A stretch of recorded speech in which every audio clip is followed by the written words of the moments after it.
of the heavens and the earth, Lord. The living God, the Holy One. Say you are. Arrive à atteindre un enfant de Dieu. Il n'est pas normal. Un chrétien normalement constitué, non, on ne peut pas l'atteindre. Je vous ai rendu un témoignage ici, il y a 2 ans de cela, où on m'a envoyé un fantôme après une veillée mortuaire familiale, après l'enterrement. Le fantôme, j'entends le son du fantôme non loin de ma fenêtre. Vous avez dit, pasteur, comment tu entendais ça? Mais on est né de nouveau, on est l'esprit de Dieu, vous savez pas ça? Nous sommes des esprits, hein? Nous sommes des esprits qui vivons dans des corps humains. Donc, ton esprit a la capacité de sentir ce qui n'est pas normal. Ils l'ont placée là pendant 3 semaines. Elle est là. Je lui ai dit, la première semaine, elle entendait rien. Je ne voulais même pas qu'elle entende.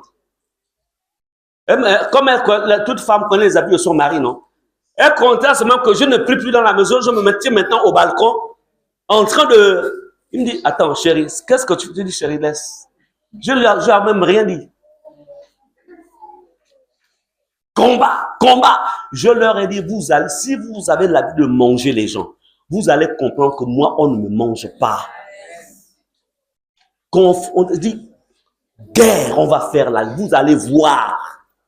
S'il y a des pasteurs qu'on atteint, moi, on ne m'atteint pas. Vous êtes trop. Je ne suis pas pasteur parce que je suis allé à l'école. Je suis pasteur parce que Dieu s'est révélé à moi. Il m'a dit, je t'appelle.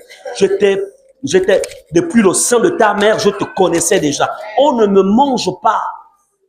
Donc, après vous avoir fait du bien, on a contribué à tout. Et c'est comme ça que vous voulez me récompenser. On va voir qui va gagner. Le Dieu que je prie. Amen. Ils te feront la guerre. La deuxième semaine, elle a commencé à entendre les bruits. Donc, elle a commencé à dire, moi je suis venu sur un mariage.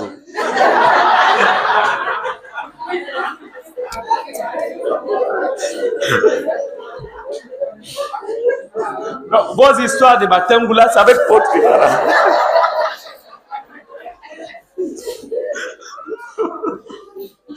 J'ai dit, chérie, ça va aller. Alléluia. Mais 3 semaines après, notre Dieu a triomphé. Alléluia. Ils te feront la guerre, mais ils ne te vaincront pas. Ils ne vaincront pas. Donc, c'est pourquoi tu ne dois pas accepter quelque chose qui te touche. Quelque chose qui t'atteint. Ne dis pas c'est normal. Tu dois dire c'est anormal. C'est anormal. Quand un fusil nocturne atteint un enfant de Dieu, c'est anormal. C'est anormal d'être fauché. C'est anormal. C'est anormal de ne pas prier, ne pas avoir une vie de prière. C'est anormal d'être fatigué. Tu n'es pas fatigué quand il est 23 heures de pouvoir lire, revoir, aller à nouveau peut-être dans Facebook ou dans YouTube. Mais tu es fatigué, même 23 heures, tu commences à dormir. Quand c'est TikTok, il n'y a pas de sommeil. Mais quand c'est lire la Bible, il y a sommeil. C'est anormal. Anormal. Est-ce qu'on est ensemble? C'est anormal.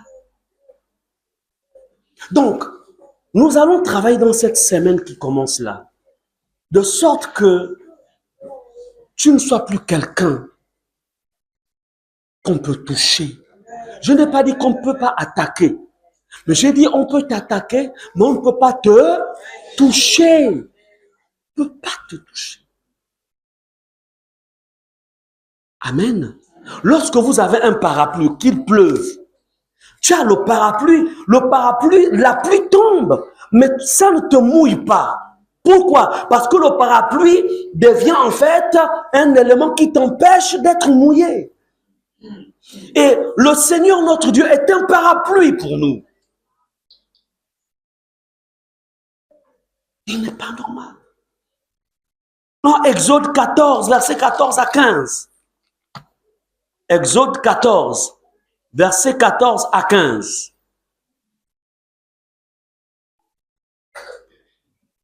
La parole de Dieu déclare, l'Éternel combattra pour vous, et vous gardez le silence. L'Éternel dit à Moïse, pourquoi ces cris? Parle aux enfants d'Israël et qu'ils marchent. Amen. L'Éternel combattra pour vous. Donc, voyez, il y a une dimension dans laquelle ce n'est plus toi qui combats, mais c'est l'Éternel qui combat pour toi. Je me souviens pendant 7 ans de combat-là que je passais, en fait, le Seigneur me donnait des orientations, parce qu'en fait, c'était pour la première fois que je me trouve dans un combat aussi long.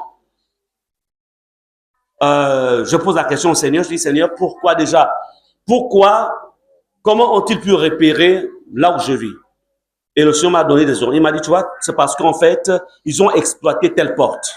Ok, Seigneur, je fais comment pour fermer cette porte? Il m'a dit, ferme la porte en faisant ceci. Donc, il m'a orienté pendant tout. Alléluia. Donc, en vérité, c'était pas moi qui combattais. Mais je devais seulement être disponible. Disponible par rapport aux horaires qu'il m'avait donnés. Donc, la vie chrétienne, ce n'est pas la paresse. Non. Si tu es paresseux, tu vas être une victime. Ce n'est pas la paresse. Il faut être diligent. Il faut être engagé. Et en tout cela, la force dans ce genre de situation, c'est quoi? C'est la vie de sainteté. N'oubliez jamais. Si j'étais quelqu'un qui était léger dans ma vie, on allait m'avoir. Et puis, ce jour-là, on dira, Dieu a donné, Dieu a repris. Maman, Dieu a donné, Dieu a repris.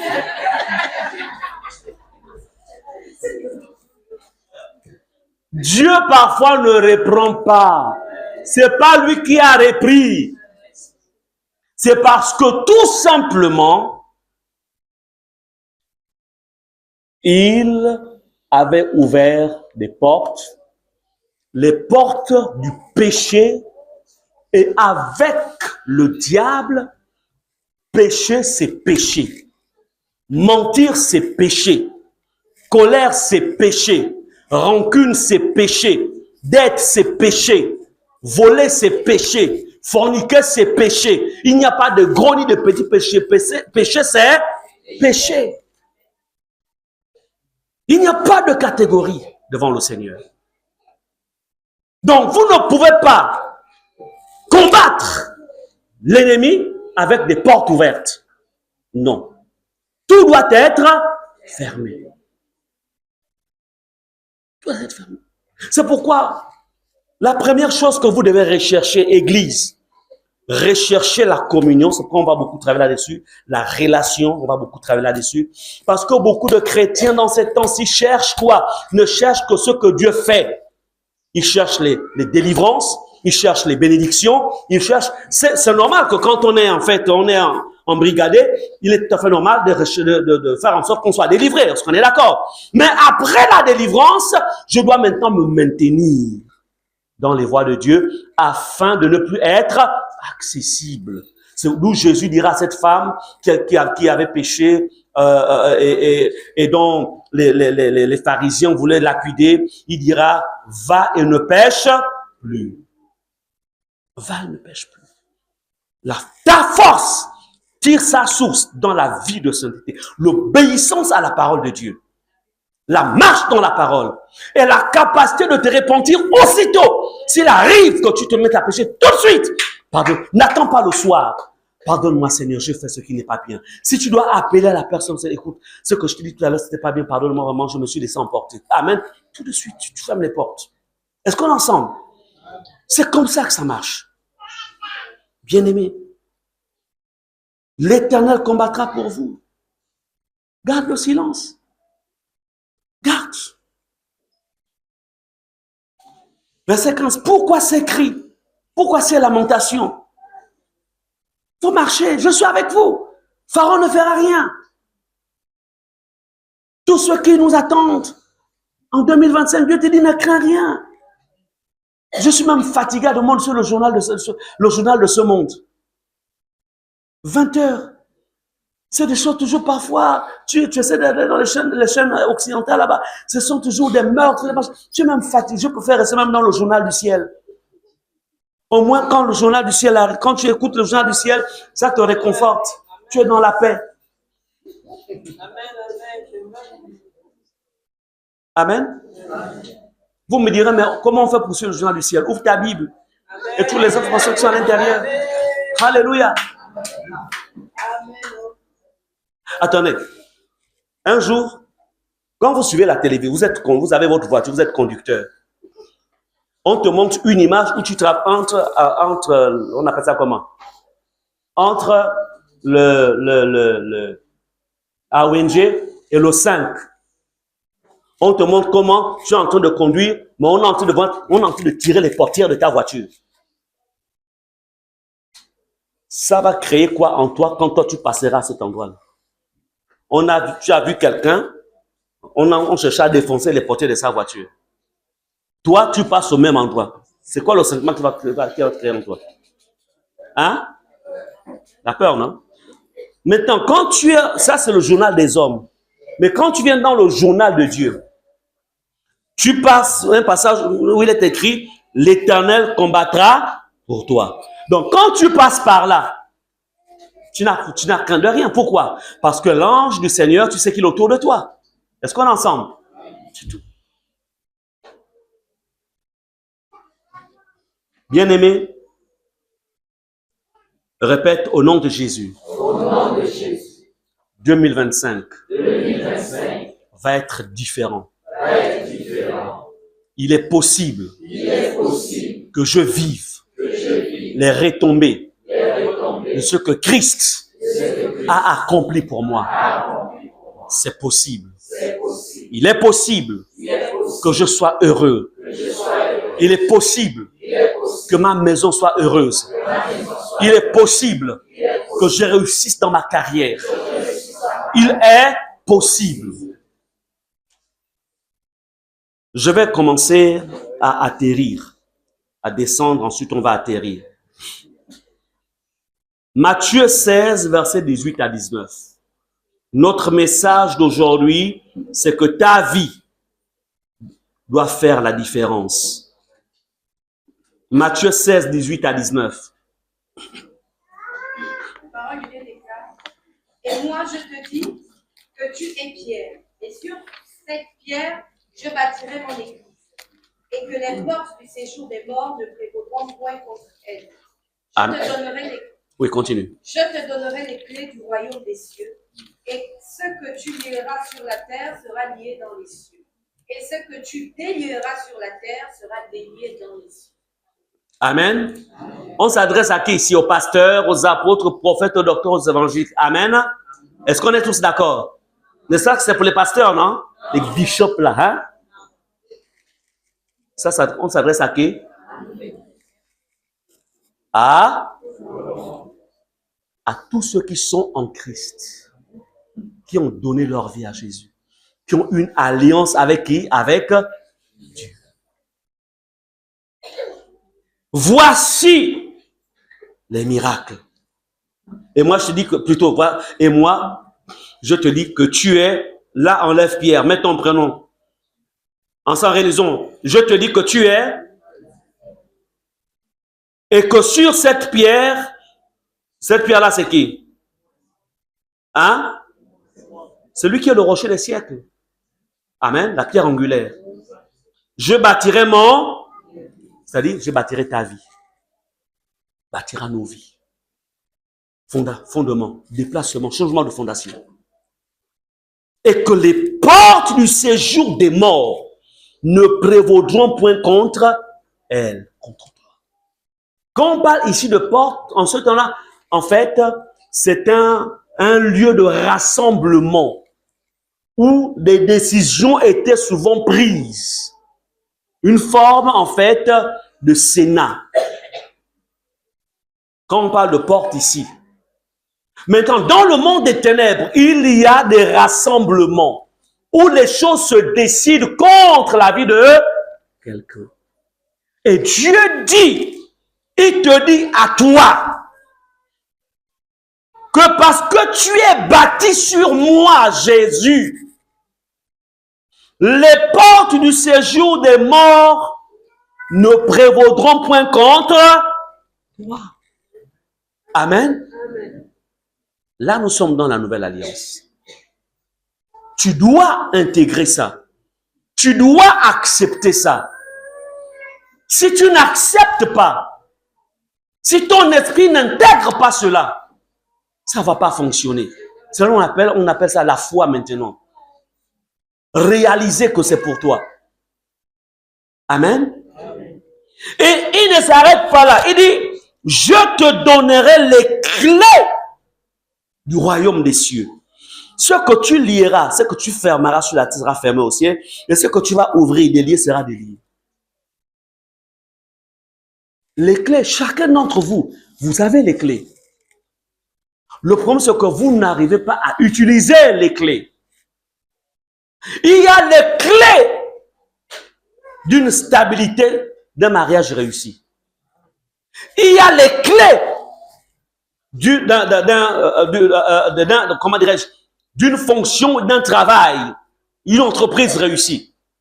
Il y a les clés pour une santé parfaite. Un homme de 40 ans, ou même de 30 ans,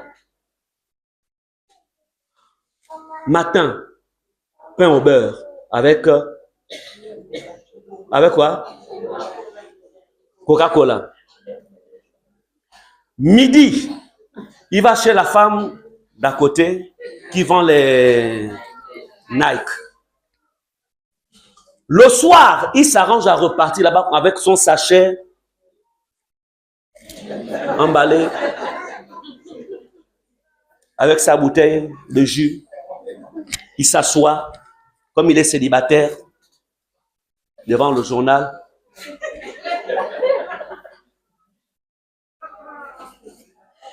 Et il te fait ça tous les jours.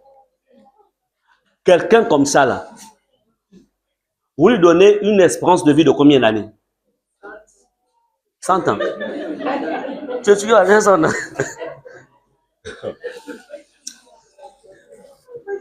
Vous savez tous que la santé, c'est dans l'assiette. La santé, c'est dans l'assiette.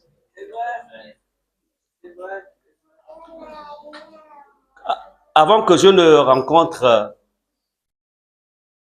la femme de ma vie qui est là, qui m'a tellement aimé, qu'elle s'est donnée pour moi. Enfin, je l'ai tellement aimé.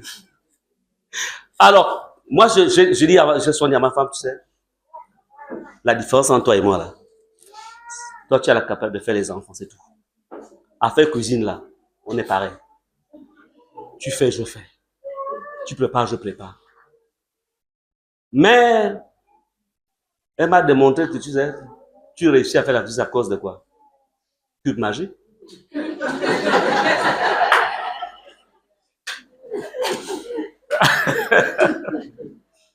Elle m'a démontré ça.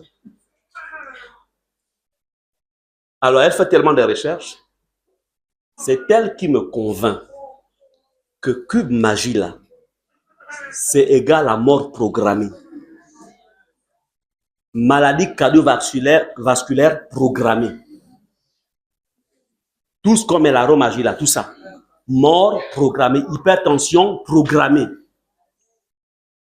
Donc, elle m'a formaté.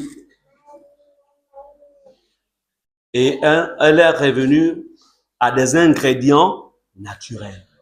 Quand elle m'a rencontré, les pantalons, quand les cuisses là, ça se frottait. Moi, je me disais que j'étais en bonne santé. Il m'a dit, tu sais, ta grosseur là, c'est une grosseur qui est liée au Cube Magie. La manière dont on mangeait quand j'étais célibataire. Donc, vous qui êtes célibataire là, et ceux qui ont des autres contents d'entendre, il ne faut plus aller là-bas. il faut revoir votre manière de manger. Même ceux qui sont mariés, les femmes aussi, abandonnez ça. Revenons aux ingrédients de nos parents au village. Quand vous allez sur la route de Lambaréné, là, avant d'arriver à Lambaréné, il y a un village. Quand vous ne savez même pas si ça existe encore, il y a des produits naturels, des ingrédients naturels qui se vendent. Amen. Donc, c'est pour dire que la santé, c'est quelque chose qui se programme. Tu ne peux pas dire, Seigneur, maintiens-moi en bonne santé en 2025 et manger n'importe comment. C'est pas possible. Ce n'est pas possible. Il y a une discipline. Donc, au-delà de l'assistance du Seigneur, il y a aussi une discipline. Vous avez des gens qui ne boivent pas l'eau. Moi, je me suis rendu compte que je ne buvais pas de l'eau. Le matin, je suis au petit-déj, sans eau. À midi, tu prends peut-être juste 2 verres d'eau. Le soir, peut-être encore un... Alors qu'il faut pratiquement au minimum moins 2,50 litres par jour. Et à la fin, les gens ont quoi? Les gens ont des problèmes de quoi? Ils ont des problèmes de reins. Et je me suis mis sous discipline. Je bois maintenant de l'eau. Et je me suis rendu compte que l'eau, tu bois de pas quand tu manges. Le matin, vide une bonne bouteille d'eau. La journée, l'après-midi. Et tu peux compléter ce matin pendant les heures de repas, tes 2 litres 50 ou 3. Amen. Tout ça. Vous avez des gens qui sont constamment au jus. Ce ne sont même pas des sodas bourrés de sucre. Mais quand tu atteins les 50 ans, tu es proche de diabète de type 2. Et c'est comme ça que les enfants de Dieu se retrouvent malades, ont des maladies. Les jeunes, vous n'êtes plus comme nous. Nous, on a grandi avec les gazelles. On mangeait les gazelles, on mangeait les poules du village, on mangeait les... Tout ce qu'on mangeait était naturel. On appelle ça comment? Les aubergines, là. Il y avait des aubergines noires, petits comme ça. Amères. Mais ceux qui ont grandi en Libérie ne connaissent pas ça. Nous, au village, on avait ça. Quand tu manges ça, ça va te tuer les vers là-bas à l'intérieur. Donc, tu pouvais peut-être t'amuser avec le sucre, mais le corps lui-même était tellement équipé qu'il pouvait traiter ça. Mais aujourd'hui, tout est... Entre les pays de là-bas d'où ça vient, jusqu'ici, ça fait au moins 3 mois dans le bateau congelé. Nous mangeons les cadavres des animaux. Il n'y a plus rien à l'intérieur. Donc, quand vous vous amusez là avec les chocolats, avec les... Et il n'y a rien d'assez nocif que les choses qu'on met dans les pains là. On met quoi? Pas seulement ça. Même ça, c'est encore très grave. Je parle de tout ça, c'est pour dire que c'est vrai, nous prions. C'est vrai. Mais il est important de revoir notre mode alimentaire. La première richesse que nous possédons, c'est la santé. Tu peux avoir le travail, tu peux avoir une famille, mais si tu n'es pas en bonne santé, tu auras du mal à bénéficier de la présence de ta famille. Même l'argent que tu travailles, tout ira dans ces choses-là. Moi, j'ai modifié mon genre de vie. Je dis à ma femme que jusqu'à 80 ans, quand on verra quand j'arriverai à 80 ans, je verrai maintenant avec le Seigneur entre aller et rester. Mais 80 ans, parce que je ne voudrais pas arriver à un moment où en fait, il va me soulever, il va me changer le machin. Et là-bas va commencer à couler. Tout sauf ça. Mais pour arriver là-bas, là, il faut tout aménager. Amen. Amen. Toi, tu t'aménages comment? Quelles sont les dispositions que tu as commencé à prendre? Quelles sont les dispositions? Donc, tout n'est pas que spirituel. Mais il y a aussi des dispositions sur le plan physique. Amen. Bien-aimé, le Seigneur te dit, je te donnerai les clés du royaume des cieux. Les clés du royaume des cieux. Il faut qu'en 2025, Tu es ces clés-là. Tu les as en vérité, mais il faut que tu les utilises. Les clés de la prospérité financière. Je peux vous dire une chose. Montez, descendez, c'est écrit dans la parole. Paye tes dîmes. Sois fidèle à tes offrandes. C'est ce qui protège, c'est ce qui sécurise tes acquis. Même s'il y a eu, quelque part, en fait, même s'il y a certains qui, en fait, ont détourné le message. Mais c'est pas parce qu'en fait, les gens, en fait, ont détourné le message. Écoutez, le mensonge des uns ou l'infidélité des autres n'annule pas, en fait, les vérités bibliques. Amen. Ça n'annule pas. Tu veux te marier, tu veux que Dieu te donne un homme fidèle ou une femme fidèle. Toi-même, tu n'es pas fidèle à Dieu. Tu forniques. Tu as des rapports sexuels hors mariage. Tu vas te satisfaire dehors. Tu penses que Dieu va t'envoyer ce qui est à elle, ce qui est à lui plutôt? Quand tu n'es pas fidèle, Dieu ne te donnera jamais ce qui est à toi. Parce que l'infidélité que tu as vis-à-vis de Dieu, tu vas manifester cette infidélité même dans le mariage. Il ne te donnera pas. Tu trouveras une femme au dehors qui aura l'image d'une chrétienne, mais qui va te faire ça dur quand tu vas la mettre dans la maison. Ou tu trouveras un homme, mais qui ne sera jamais la volonté de Dieu pour toi. Vous pensez que ce sont tous ceux qui se marient qui sont dans la volonté de Dieu? Non. Il y a des choix divins et des choix des hommes. Parce que Dieu nous a créés avec une volonté. Donc, notre volonté nous amène soit à s'arrimer à la volonté de Dieu, ensuite on va vers ce qui est de Dieu, soit je ne suis pas connecté avec lui, mais j'exprime ma volonté. La personne va dans une église, trouve une sœur qui prie beaucoup, ou un frère qui prie beaucoup, qui lève les mains pendant les temps de prière, qui prie en langue, qui prophétise même. Puisqu'il a un but. Il sait que les sœurs en Christ aiment bien ceux qui brillent. Le gars, il fait semblant. Ou la sœur aussi fait semblant. Et une fois que vous êtes dans le mariage, c'est terminé. Il enlève son masque. Et c'est terminé. Tu vas aller où? Non, on a la veillée de quoi? Non, c'est la fin d'année, on a veillé à aller. Tu m'arrêtes tes histoires là. Tu sais qu'on a un repas familial, non? Donc, tu viens avec moi. Mais c'est comment, chérie? Et quand l'homme a parlé, la femme ne parle plus. Oh, mais que dit la parole? Tu dis quoi? Mais vous... Répète, Seigneur, que cela ne m'arrive pas. Que cela n'arrive pas à mes enfants. Amen. Bien-aimés, on va conclure avec ce passage de la Bible. Allons-y dans Actes chapitre 12, verset 18. Quand ma femme passe du temps avec le Seigneur, elle m'a dit, chérie, je sors de la chambre conjugale, je dois aller à côté là-bas pour être avec lui. Je dis, chérie, tu peux aller où? C'est à cause de lui que je t'ai rencontré, je n'ai pas avoir des problèmes avec lui. Actes chapitre 12, verset 18. La parole de Dieu déclare, quand il fit jour, les soldats furent dans une grande agitation pour savoir ce que Pierre était devenu. Continue, verset 19, ensuite verset 21 à 23. 19. Hérode s'étant mis à sa recherche et ne l'ayant pas trouvé, interrogea les gardes et donna l'ordre de les mener en supplice. Ensuite, il descendit de la Judée à Césarée pour y séjourner.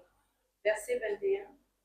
À un jour fixé, Hérode, revêtu de ses habits royaux et assis sur son trône, les haragua publiquement. Le peuple s'écria, voix d'un Dieu et non d'un homme. Au même instant, un ange du Seigneur le frappa parce qu'il n'avait pas donné gloire à Dieu. Et il expira rongé des vers. Amen. Merci. Amen. Bien-aimés, je voudrais ici, je suis dans la conclusion, je voudrais faire comprendre que il est temps que l'Église rentre dans le domaine de l'alliance, marche dans la dimension de l'alliance.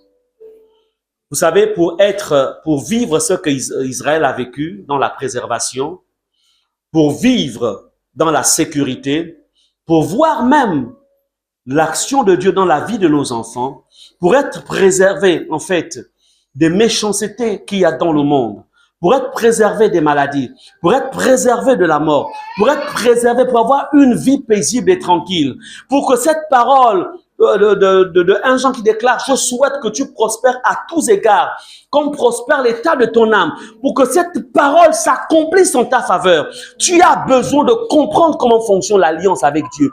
Et pendant cette semaine, nous allons beaucoup y travailler parce que si l'Église vit dans l'alliance,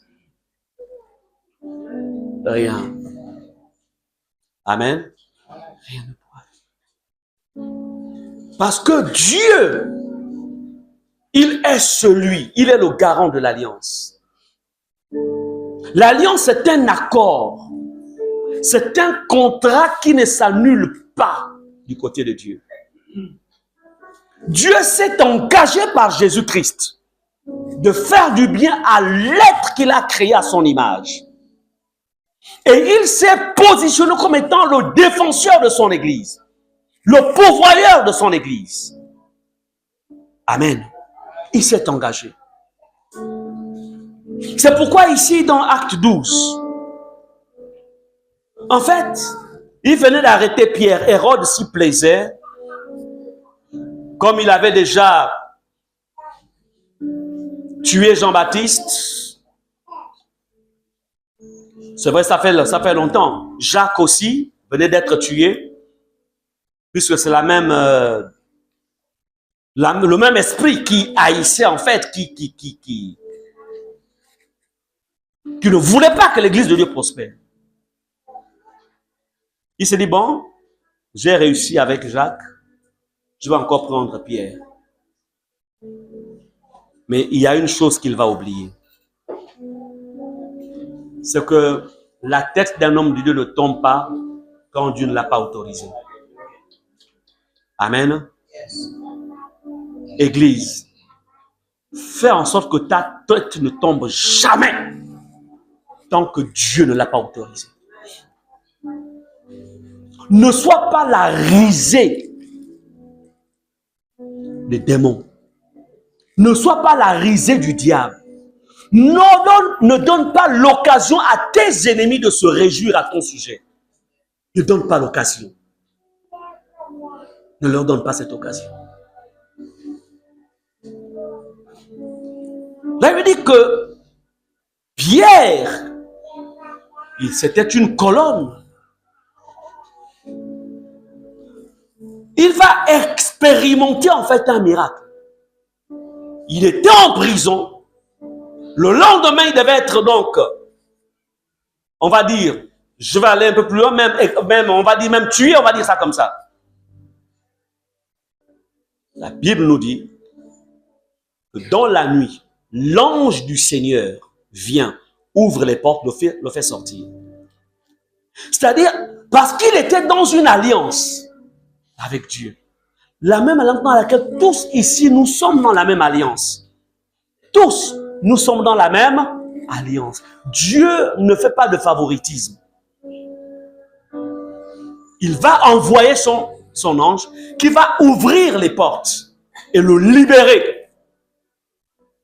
Je prie le Seigneur qu'en cette année 2025, si quelqu'un ose t'enfermer, si quelqu'un ose emprisonner ce qui est à toi, que l'ange du Seigneur se positionne, ouvre des portes et que tu sortes au nom de Jésus. Mais comprenez ceci, c'est sur la base d'une prise de conscience et d'une manière de fonctionner avec Dieu. Quand il fit jour, les soldats furent dans une grande agitation pour savoir ce que Pierre était devenu. Au verset 19, Hérode s'étant mis à sa recherche, ne l'ayant pas trouvé, interrogea les gardes et donna l'ordre de les mener au supplice. Ensuite, il descendit de la Judée à Césarée pour y séjourner. Ce qui est particulier ici, c'est que lorsqu'on descend un peu plus bas, remarquez, la Bible nous dit, au verset 21, le même Hérode, l'ennemi de Dieu,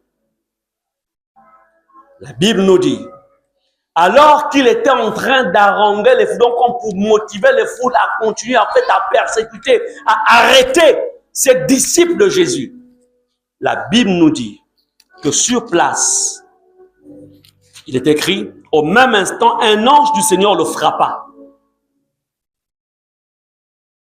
Parce qu'il n'avait pas donné gloire à Dieu. Il expira rongé par... C'est-à-dire que sur place, il a connu une décomposition qui s'est faite en 5 jours. Sur place. Pourquoi? Parce que tout simplement, il avait osé toucher ce qu'il ne fallait pas toucher. Je voudrais te dire que tu es quelqu'un dont il n'est pas permis au monde des ténèbres de toucher. Ni ton plus grand ennemi n'a pas le droit de te toucher. Et nous allons travailler la semaine qui va commencer, toujours dans le jeûne et la prière, faire en sorte que personne ne te touche. S'il ose, il faut que l'ange le gifle. Amen. L'ange doit le gifler. Bon, mais on ne va pas quand même demander à ce que les vers sortent de lui. Mais il faut qu'il se convertisse. Mais il faut quand même que l'ange le gifle. Oui.